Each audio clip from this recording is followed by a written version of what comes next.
This is CBC Nova Scotia News. Tariff plan. Prime Minister Mark Carney meets with premiers to tackle U.S. President Donald Trump's latest threat. Fueling growth. The newly expanded Pugwash Marina adds new docks and a gas station to attract more boaters. And a new model train display brings Cape Breton's rail history back to life. More wet weather today, windy too, and that heavy rain is still clearing out of eastern areas, setting us up for what should be a very nice Friday and weekend forecast. I'll have the full details just ahead. Good evening. Prime Minister Mark Carney was in Charlottetown for his last day of meeting with the premiers. Donald Trump's latest tariff threat dominated discussion over the three-day event. Despite clear differences in how various premiers want to respond to the U.S., Carney insists they are united in their desire to get a comprehensive trade deal while strengthening the economy. Kate McKenna has more. Prime Minister Mark Carney says Canada will do whatever it takes to counter Donald Trump's new tariff threat. Everything's on the table if there's no agreement, depending on the outcome of the negotiations, yes. Premiers and the Prime Minister met in Charlottetown, a long-planned meeting made more urgent by the White House's new 30-day deadline before a new slate of punishing tariffs. Do you think that this is a meaningful opportunity to approach some sort of endgame with the United States, or is it just another pressure tactic from the Trump administration? It's both. I mean, that's the direct answer. But Carney wouldn't say exactly what Canada may be planning. We don't need to respond in advance. In fact, I think it would be counterproductive at this stage to respond in advance. But it's important to know what your options are. Over 3 days of meetings, premiers were clear they want all tariffs gone. Trump's tariffs are dumb and they make life more expensive for Americans. But premiers like Doug Ford want retaliation, while others want more negotiation. The chair of the meetings, PEI's premier, says they leave his province united.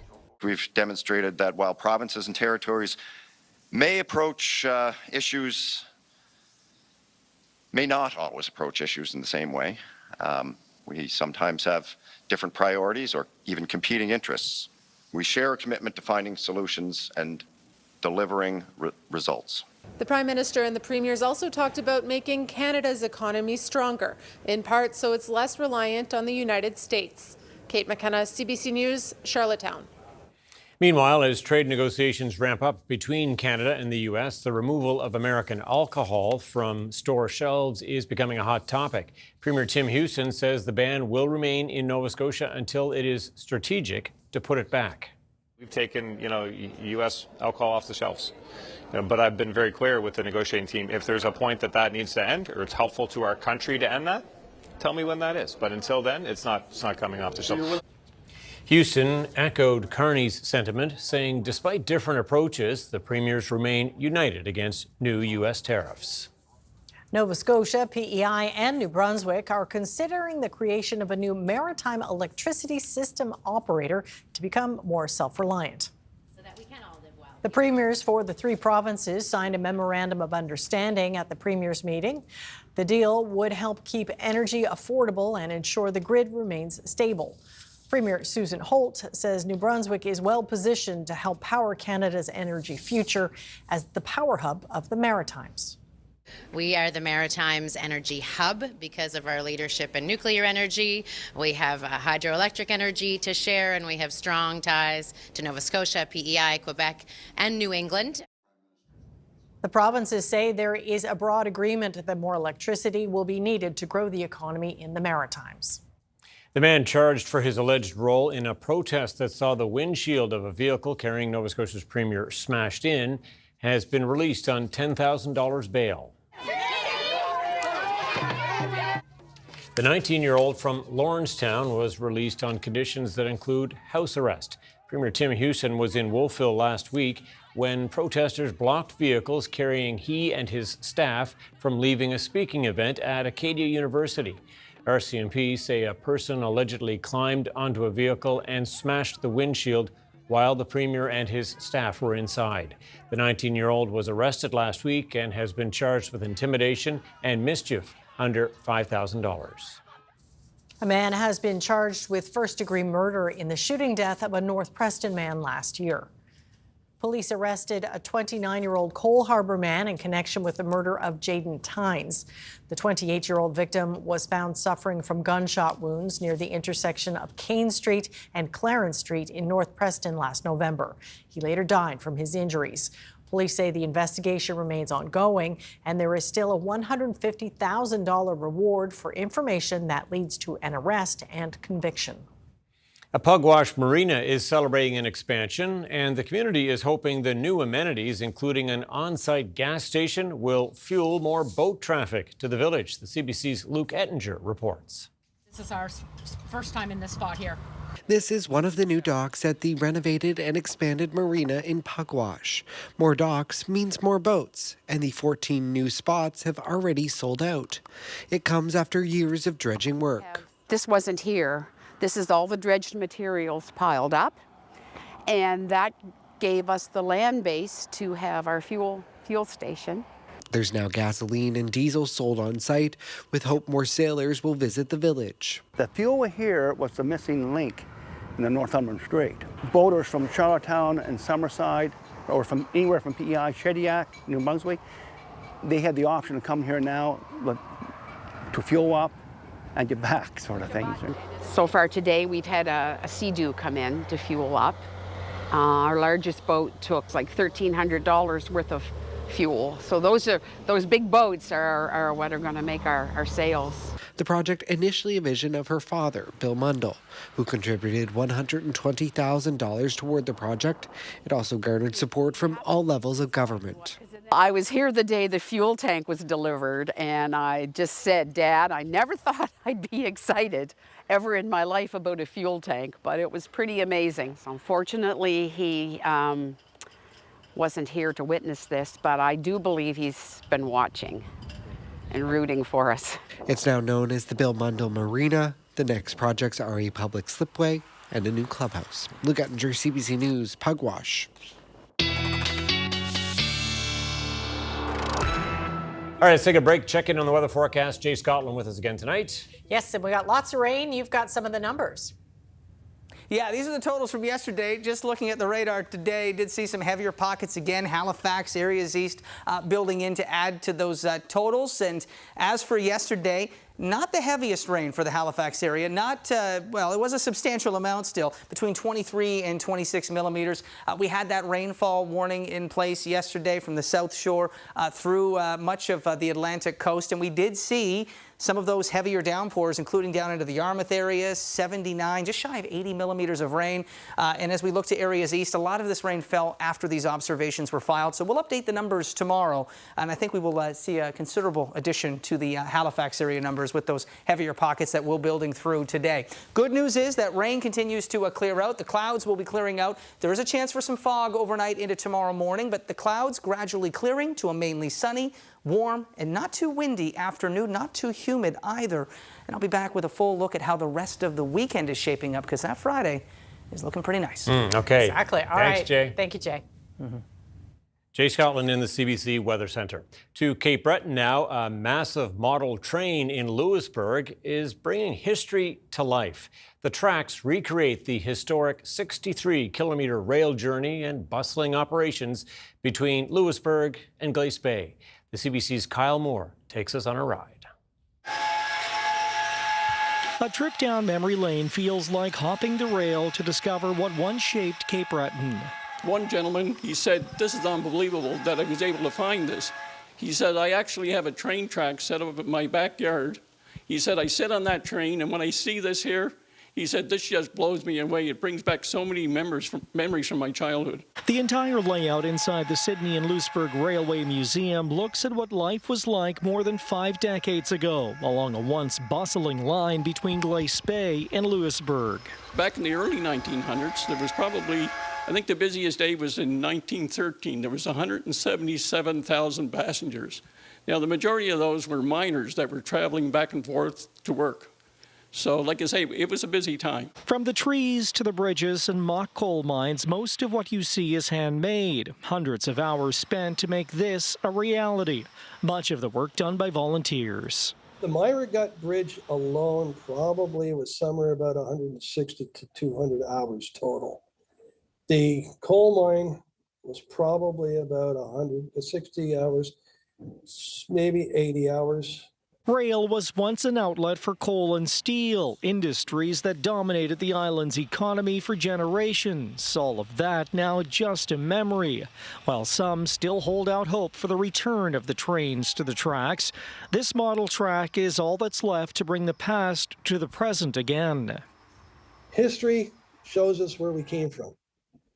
And without that anchor, it's hard to put things into perspective today. And it gives me to appreciate. I mean, history to me is very important. A history lesson that is now chugging along and open to the public for the first time this summer. Kyle Moore, CBC News, Lewisburg. From trains to turtles, people who work with wildlife are reminding Nova Scotians to be cautious of turtles on roadways this time of year. Turtles are the most active during the summer months, often looking for mates, food, or a place to lay eggs. If you come across a turtle on the road, experts say you should encourage it along in the direction it was already moving. But if you handle the animals, do it carefully. They can carry a lot of disease, including salmonella. They're swimming around in water with their feces, so always wash your hands after handling a turtle. And then also just being gentle. They are attached to their shell, so even though it is protection for them, they can feel it. And keeping your hands away from the head, mouth area is always best, but they also have very sharp claws, so you can get a little torn up by picking them up as well. There are 4 turtle species native to Nova Scotia. All but one are considered to be at risk. Well, at the Sky River Trail in Cape Breton, the groundskeepers are taking care of more than just the land. They're doing traditional Mi'kmaq crafting workshops. The CBC's Anna Rack joined them to learn how to make a medicine pouch. Have a look. The making of a medicine pouch starts with strips of deer hide, with carefully cut holes for the leather strips to tie it together. While there are colorful pouches on the outside, it's what's inside that matters most. It holds 4 sacred medicines, which is tobacco, sweetgrass, cedar, and sage. These pouches are being made in a traditional Mi'kmaq crafting workshop, a free activity put on by the team at Cape Breton's Sky River Trail. They invite people to sit with nature and even offer a trail walkthrough with a staff member who leads people through a guided meditation along the river. I think it's really beautiful when you meet individuals from everywhere around the world and who come here and bring their authentic self here too, and you kind of have a exchange, like a cultural or traditional spiritual exchange in that moment with the individuals. Workshop participant Caitlin Herney from Eskasoni First Nation is making a pouch for her mother. So my mother's been diagnosed with liver cirrhosis, and she's been battling with addiction, and it's put her in the hospital. So I wanted to create a medicine pouch to hopefully promote good health and good energy while she's in the hospital. Ernie says she was inspired by the natural beauty of being out on the Sky River Trail, and it even had some influence on the making of her medicine pouch. It's actually quite funny. I was at the river here just coming across like some rocks, and they all had hearts, so I had to bring them here. It's made with love, so I hope she loves it. Tyra Denny says she considers making a medicine pouch self-care. They're worn around the neck to carry them with you through the day. When you're taking care of yourself, you're also taking care of the internal self of you. So making a medicine pouch that is so sacred to you and honors you, I think that's so beautiful. For the Sky River Trail team, it's all about connecting through nature and culture. Anna Rack, CBC News, Waigama First Nation. Well, the barn and classroom doors were open in Bible Hill today. It was Dalhousie's annual community day at its agricultural campus. Hundreds gathered, some even ran through the barn down the slip and slide. There were also a bustling teddy bear clinic, raising funds for local charities, offering visitors a chance to play vet for a day. And tractor-drawn wagon rides ferried people across the campus, giving families easy access to all the action, including hands-on aquatic touch tanks.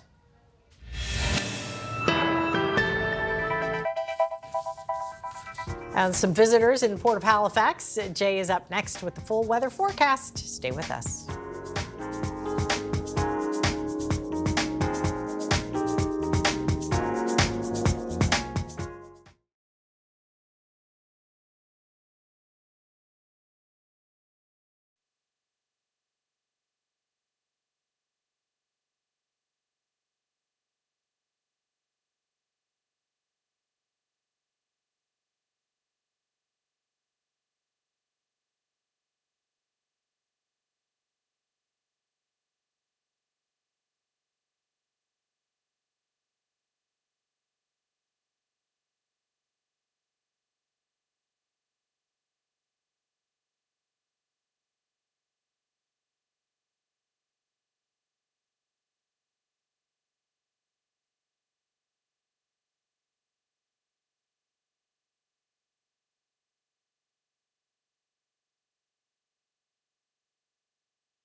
And we've got Jay back with his full forecast. Yeah, and Jay, at times today, as we were saying, it was really coming down in the Halifax area. Sure was.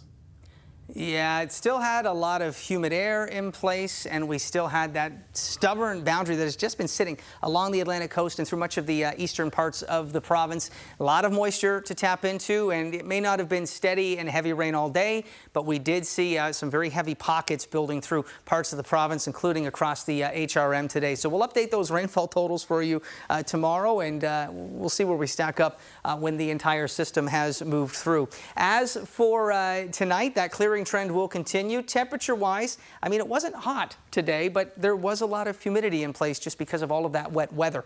As we continue to look at the satellite and the radar picture, we can see those heavier showers still working as we look just east of Sheet Harbour, up into Port Hawkesbury, into Cape Breton. Still are seeing some heavier pockets of rain. This will all continue to wind down tonight, but we do have a chance for some dense fog patches to set up eastern parts of the province towards the coast, up into Cape Breton tonight as well. Could be looking at, once the rain does end, some dense fog patches may reduce visibility tonight and persist into the morning hours as well. So please keep that in mind as we work through the overnight hours tonight. What you're seeing here is likely fog. I do not expect it to be this foggy, but we will see that cloud cover gradually clearing. Most forecast models do show that clearing trend across most of mainland Nova Scotia, really underway by midnight tonight into tomorrow morning. I will see a mix of sun and cloud for Halifax, northern and western areas. You're already getting into a mainly sunny start to the day, but for eastern areas and up into Cape Breton, this is where some dense fog patches will be possible into the early morning hours. That does tend to lift into some low cloud before finally clearing through the day as that sky does become sunnier, and that does set us up for very sunny conditions into your Saturday as well. Could see a few passing clouds, and there is a chance for some coastal fog to develop at times, but for the most part, more sun than cloud for Saturday, and temperatures will be very nice as well. In fact, the weekend, even Sunday, looking very good. And I've been getting in trouble for reminding folks of this because it's already here and it doesn't feel like it should be. This would be the last weekend of the month of July. As we look through the overnight hours tonight, we will continue to watch for that clearing trend above us. Watch for some fog patches from the HRM coastal areas east through Cape Breton tonight, and that may result in a cloudier sky as that cloud cover will be clearing a little later, that rain wrapping up a little later as well as we work our way east into Cape Breton tonight. Temperature-wise, anywhere from 10 to about 14 or 15 degrees will be the range of overnight temperatures.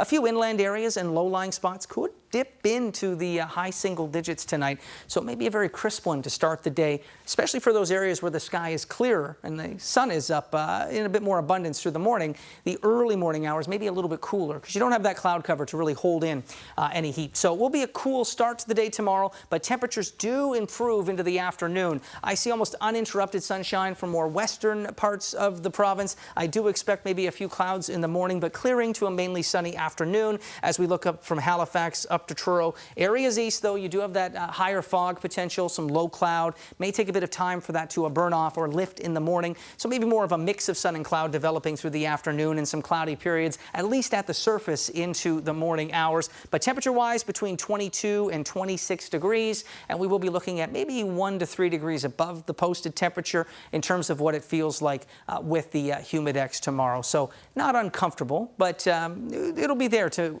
once the sun returns to give us that very summer-like feel after a couple of soggy and windy days. As we look into your Saturday, you'll see a mix of sun and cloud here, but I'm expecting more sun than cloud into that mix.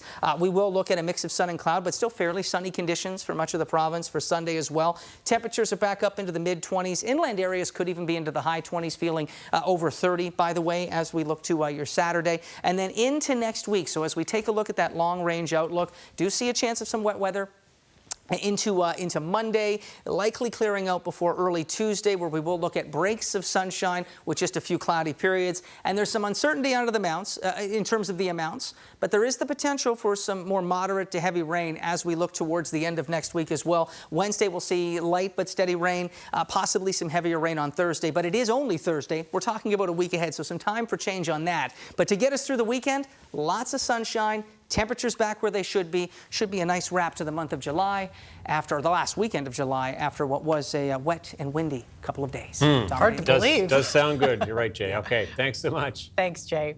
We're back after this.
Japanese beetle, which has come to wreak havoc on gardens and trees, chewing their way through leaves, potentially decimating plants.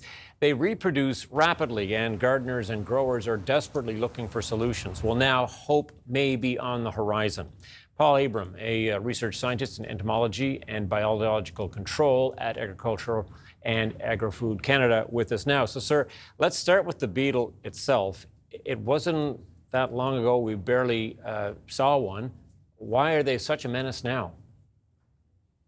Well, we know that in the last 5 years, they've really increased in abundance in Nova Scotia. They've been present in Eastern Canada for a long time, but especially in the Atlantic provinces, we've seen their populations go up just in the last few years. And we aren't really sure why, but we think that climate could have one thing to do with it. Okay, and so obviously there's a plethora of them around. People noticed them last year, and some of them starting to appear again this season. But there is some hope, and it centers around what's known as the winsome fly. Why is that? What is that? Winsome fly is a small parasitic fly. It's about the size of a housefly, but it's much different than houseflies in the sense that it's completely specialized on Japanese beetles. So in order to reproduce, they have to lay eggs on a Japanese beetle, and that kills the beetle and produces a fly instead of a beetle. The winsome fly was released by the United States Department of Agriculture about 100 years ago in the northeastern United States, and since that time it's spread up into Canada. So this is a biological battlefield that we're setting up here? That's right. You could think of the winsome fly as kind of a gift from our neighbors to the south. In the last 15 years, it's established well in Canada, and in some places like the Ottawa area and throughout much of Quebec, it seems like it's helped keeping beetle populations quite a bit lower than they would otherwise be. Okay, and so how does the winsome fly hurt the Japanese beetle then? So the flies look for beetles that are sitting on plant foliage, and they can smell a plant that's being eaten by Japanese beetles, and they'll center in on that. They'll find beetles often when they're mating, and they'll attack the beetles. They prefer attacking female beetles, and they'll lay their egg right behind the beetle's head on what's called their pronotum. There's a little larva inside that egg that will chew through the beetle's exoskeleton and start feeding inside the beetle. And then it's at that point that the beetle starts feeling pretty sick and drops to the ground and buries itself there. And then the fly will complete its development over the next few weeks. It'll spend the winter underground, and then it'll emerge the next year looking for more beetles. So you're looking for those telltale white dots on the back of the beetle then? That's right. More than 95% of the eggs that the flies lay are right behind the beetle's head. And the eggs are big and white, and they can easily be seen in a photograph.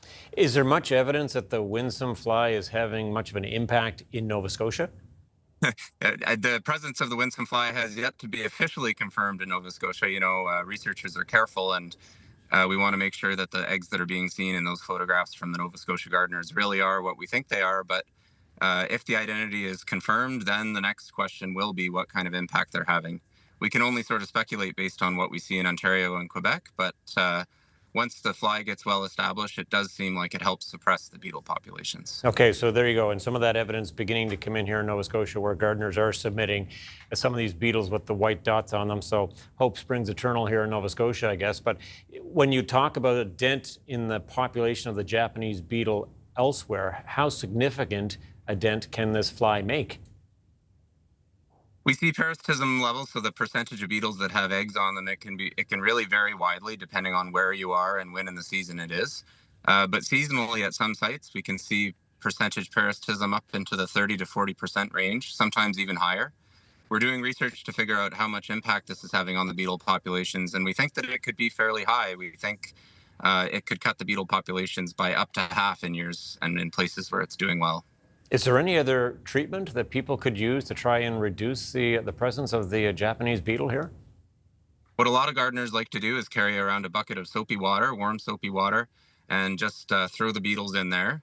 We've heard that some gardeners are deciding to keep the beetles with the white fly eggs on them to preserve the biological control they're getting for the next year.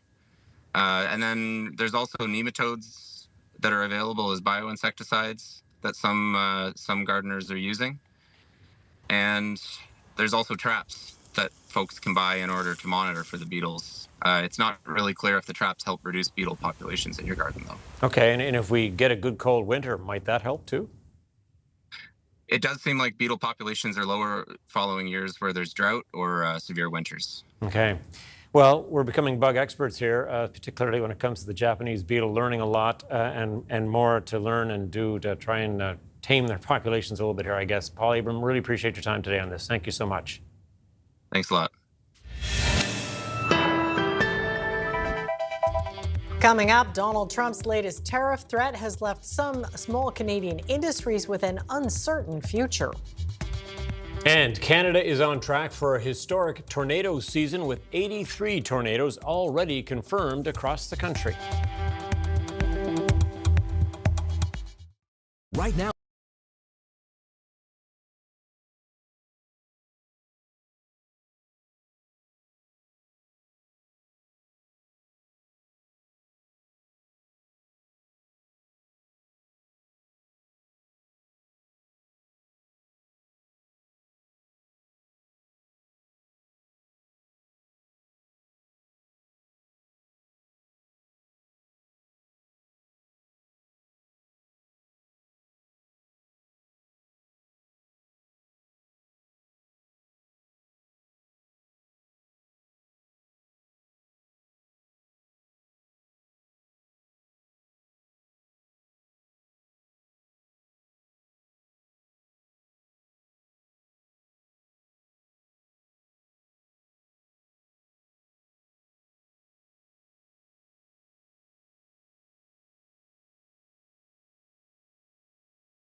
Welcome back. One small industry grappling with Trump's latest tariff threats is honey production.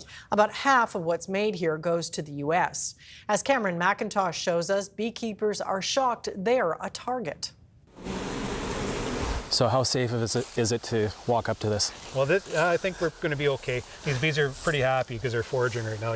No, Ian Stepler is not worried about bee stings. This time of year, we don't have a lot of trouble with them. It's the sting of a 50% U.S. tariff. It could be disastrous. I mean, one of our biggest buyers is all of a sudden out of the marketplace, and we're like right in the middle of honey production season. Honey is his livelihood. I'm looking after roughly 100 to 150 million bees. It's almost time for harvest. It's filling up. You can see all the cells being filled up. About 60% of Canadian honey is exported to the U.S., about $60 million. It's a small industry. But in the crosshairs of U.S. President Donald Trump's administration, which says its 50% tariff threat on honey is a response to what it calls Canadian discrimination against U.S. auto imports. The Canadian Honey Council says Trump is using honey as leverage. I think for sure there's a bigger game at play. I am very hopeful that a 50% tariff would never be imposed. It's intended to be destabilizing as we're working to repair our ruptured trade relationship. That said, the tactics aren't entirely unfamiliar or unexpected. Every frame will be about 8 pounds, 9 pounds of honey. Stepler just wants to sell his honey. Beekeeping already has challenges. Climate change and disease threaten populations. But the Canadian industry is growing. Its survival critical to other aspects of agriculture, as bees help pollinate many field crops. We're a small little obscure industry. We do represent a lot to the overall economy. While it's unclear how serious the Trump administration actually is about honey, that tariff threat stands. So does the uncertainty over the viability of this year's crop. Cameron McIntosh, CBC News, near Miami, Manitoba. Trump's trade representative is defending the decision to slap 50% tariffs on a wide range of Canadian products. Jamieson Greer appeared at a Senate committee yesterday, given the responsibility of explaining the president's rationale. Greer also faced questions after the hearing about why Trump chose to escalate things now. Canada has had its retaliatory measures in place on us for at least a year. Things like dairy have been discriminatory against the United States for even longer than that. We have tried for over a year to get the Canadians to eliminate these things. Again, we've given them the best treatment available in the world in the past year or so, and despite that, they've still taken these actions, so we thought it was necessary to elevate this.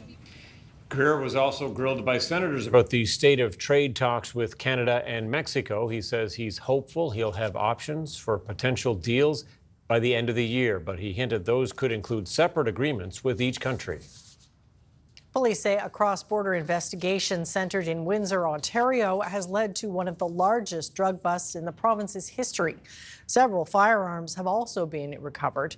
Investigators estimate the street value of narcotics at nearly $140 million. The results are staggering.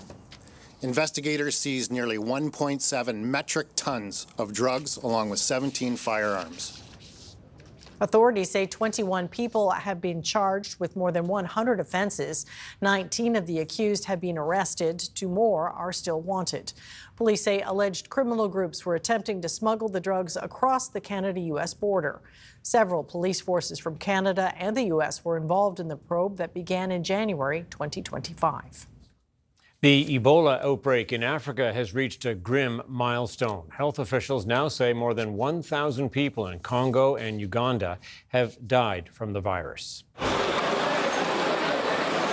The rare strain has no vaccine or approved treatment. There are nearly 2,500 confirmed cases, mostly in the Democratic Republic of Congo. In neighboring Uganda, there have been 20 cases and 2 deaths. In mid-May, the World Health Organization declared a public health emergency of international concern, although it says the global risk remains low. Inuit delegates from 4 Arctic countries are gathered in Iqaluit to discuss their culture and their future. As Juanita Taylor shows us, they're determined to form a united front as more countries covet their land and resources.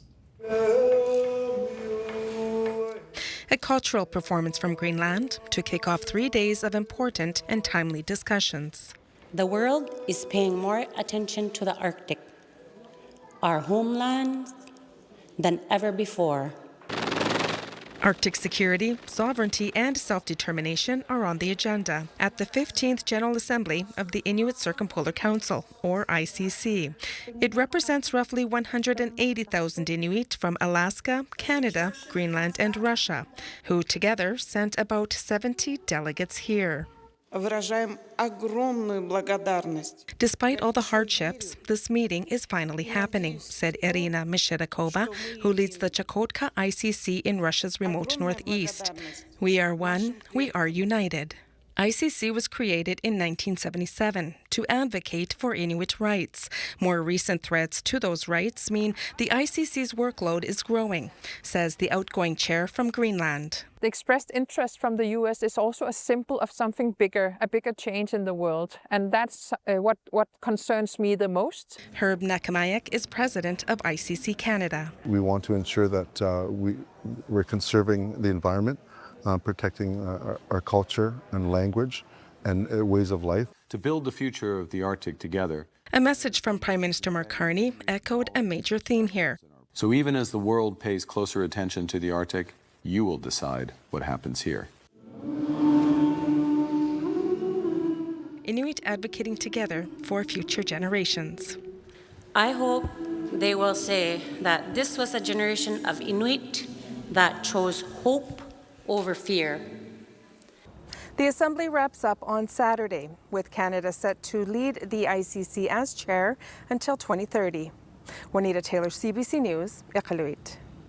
It's not just destructive wildfires that have been a challenge this year. Canada is also on track for an historic tornado season. At least 83 twisters are confirmed across the country so far, most of them rather, in Alberta.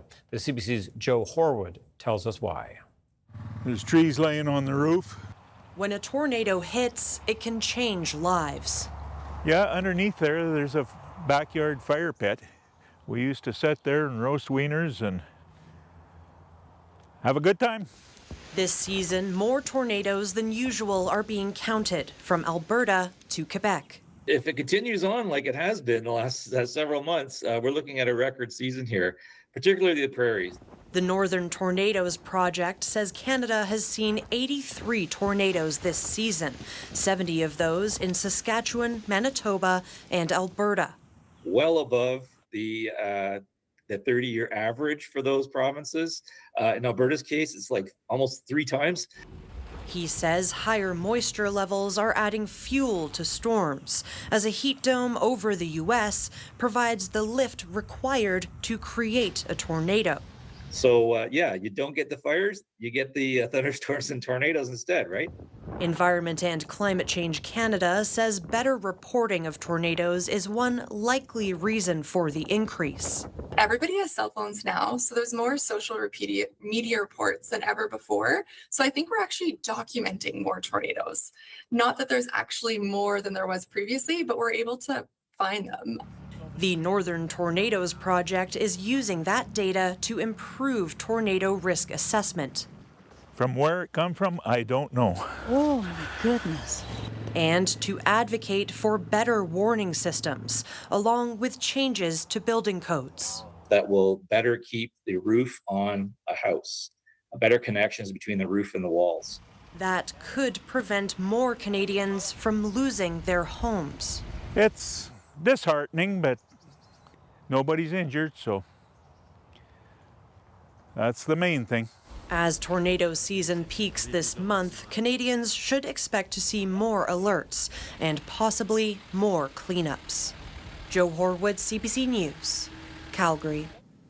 Some American motorists feel uneasy sharing the road with driverless cars, but their concerns may be unfounded. A new report indicates those cars are better drivers than humans. Regardless, they face some road bumps in coming to Canada. Jamie Strachan explains. In nearly a dozen U.S. cities, more than 3,000 Waymos, Google's driverless vehicles, have become an emerging option to catch a ride. I like it. It's very peaceful in there. You know, there's not the chatter, there's not the weird radio station playing. Good afternoon, Catherine. Now, new independent data is looking at how safe those cars are versus human drivers. We found Waymo has a crash rate about 68% lower than humans in the similar areas where they operate. The Insurance Institute for Highway Safety compared about 80 million kilometers of driverless operation with 355 billion kilometers by human drivers over the same period. It focused on crashes people would typically report to police based on damage and potential injuries. If we had streamlined data, that would mean we could monitor this a lot quicker. There are other limitations. Researchers had to comb through the numbers to find comparable stats, and not all humans report crashes they're involved in. But while not a perfect science, this expert believes Waymos are safer. Firstly, and most obviously, they obey the rules of the road. The cars don't get distracted, they don't speed, they fully stop at intersections. This area flooded and my car is driving in the middle of it. There are, of course, some weaknesses. Oh shit, the Waymo's on the track. What an idiot. Here comes the train. And more practical issues. For instance, they know what a stop sign looks like, but they're confused when it's a stop sign that is being held by a construction worker. Waymo is trying to expand into Canada with efforts to clear regulatory hurdles in Ontario and BC. We have a fairly significantly different climate from what's happening down in the U.S. where they started originally. So we have our winters. All things to be figured out as Waymos and other driverless vehicles become more prevalent. Jamie Strachan, CBC News, Toronto. Movie star Matt Damon has been praised for his muscular physique in the new movie The Odyssey, but he won't take all the credit. In some scenes, those chiseled arms belong to a Canadian woman. Griffin Yeager explains. If you were impressed by Matt Damon's biceps in The Odyssey, you're not alone. This is the greatest bicep work I've seen. After that compliment on the Happy Sad Confused podcast, Damon was quick to share the credit. My double was a woman, a female stunt performer, who had the greatest arms I've ever seen. That double is Edmonton-born, Vancouver-raised actor and stunt performer Devin Dalton. I had some friends send me the clip, and I was like, my jaw kind of dropped. For Dalton, whose job is to blend in with the scene, this is more than just a shout-out. I'm so proud to kind of shine a light on stunts and stunt acting, and especially stunt women. Dalton stepped in for the scene featuring an epic battle against giant soldiers.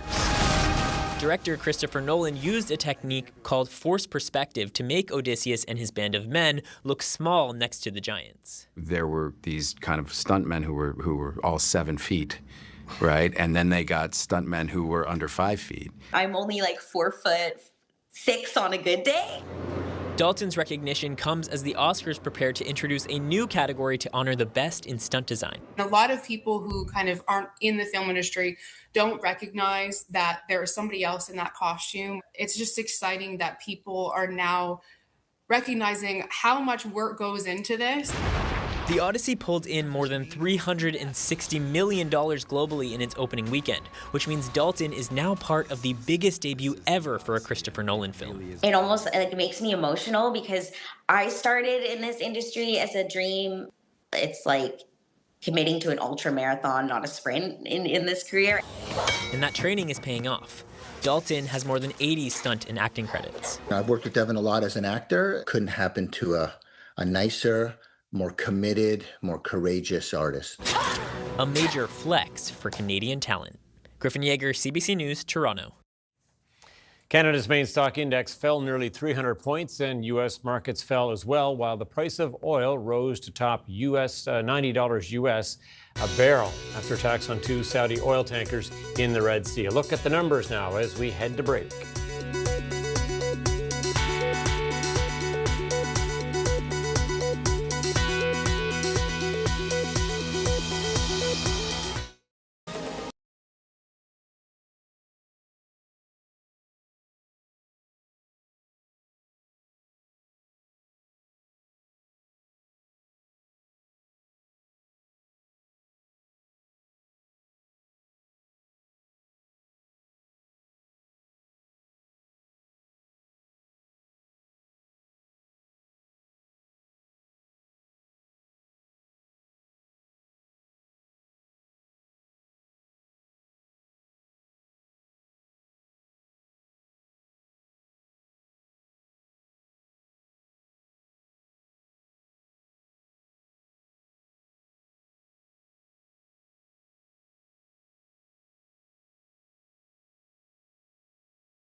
Hard to believe it's time to start wrapping things up already, but back with us again, Jay Scotland, to recap the weather forecast. And like we were saying, hard to believe it's the last weekend in July coming up.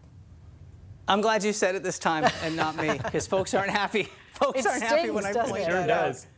It does, yeah. It feels this summer. I mean, they all feel too quick, but this one really does. We still got all of August to get through, and actually, we still have almost a full week of July next week. It's not until next Friday that we're into the last week of July. So, but it is the last weekend we're heading into of the month of July. We will watch for the showers and the periods of more moderate to heavy rain over eastern areas to continue to wind down this evening. There is a chance for eastern areas, certainly for coastal areas, of some fog and some drizzle overnight that could persist into the early morning hours. I showed you the worst case scenario with the last forecast model. I think this will be about the best case scenario. I'm not expecting it to necessarily be into the morning hours this sunny for Halifax, but you'll be looking at that clearing trend if it's not already sunny. And that means uninterrupted sunshine developing across mainland Nova Scotia through the day, maybe taking a little longer, but you'll get there into the afternoon, into Cape Breton as well. And you see that clearing trend? This is going to hold. That pattern's going to hold with mainly sunny conditions into your Saturday and a decently sunny one into your Sunday as well. So let's take a look at our day planner and what we can expect tomorrow. We'll see a mix of sun and cloud. You may see some fog patches towards the coast to start the day. Temperatures will be crisp, though. It's going to be a cool start to the day. Could be as cool as 10 or 11 degrees for inland areas into the early morning hours. I think by 7 a.m., 13, 14 degrees is likely. That wind is so light it may be variable at times, but northwesterly veering around to the south into the afternoon.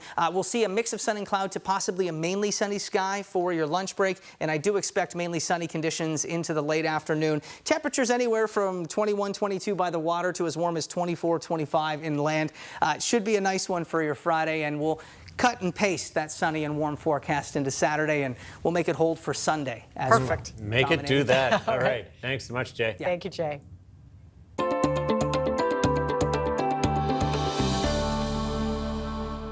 A charity group is working on a guide to environmental law that will help residents of Prince Edward Island have their voices heard on issues. It will also raise awareness around species at risk legislation. PEI is the only province in Atlantic Canada that doesn't have it.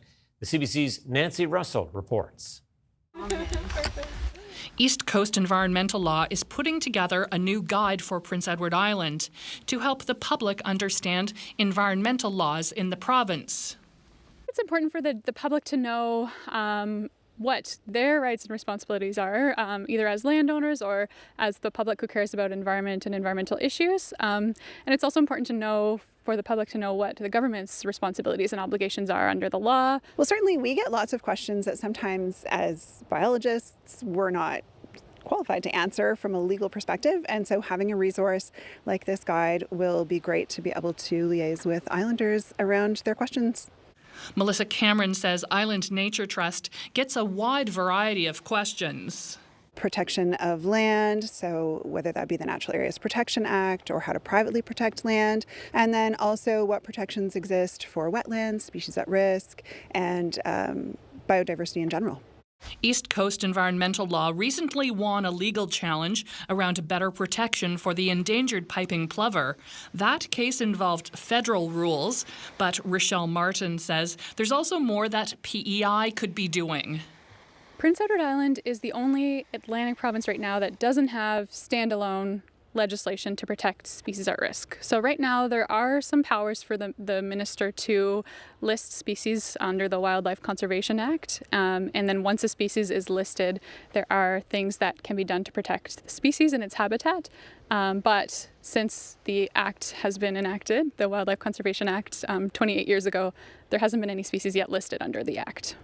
Martin says that in other provinces, legislation lays out how species can be designated as endangered or threatened or of concern, and how to help those species to recover.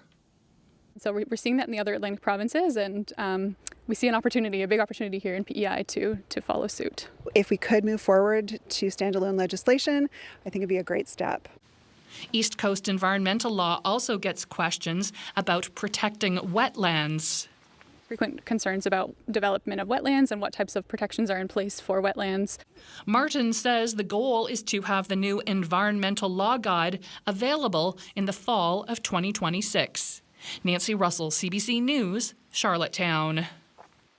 And to creatures of another kind now, you might know Churchill, Manitoba as the polar bear capital of the world, but this time of year, belugas take the spotlight. Manitoba is a summer refuge for some 57,000 belugas. Every year, they migrate from the Arctic to Manitoba's warmer waters. An underwater camera recently captured this friendly pod swimming in the murky waters of the Churchill River. Aren't they great? Yeah. That's it for us tonight. Thanks for watching. We'll see you next time. Good night.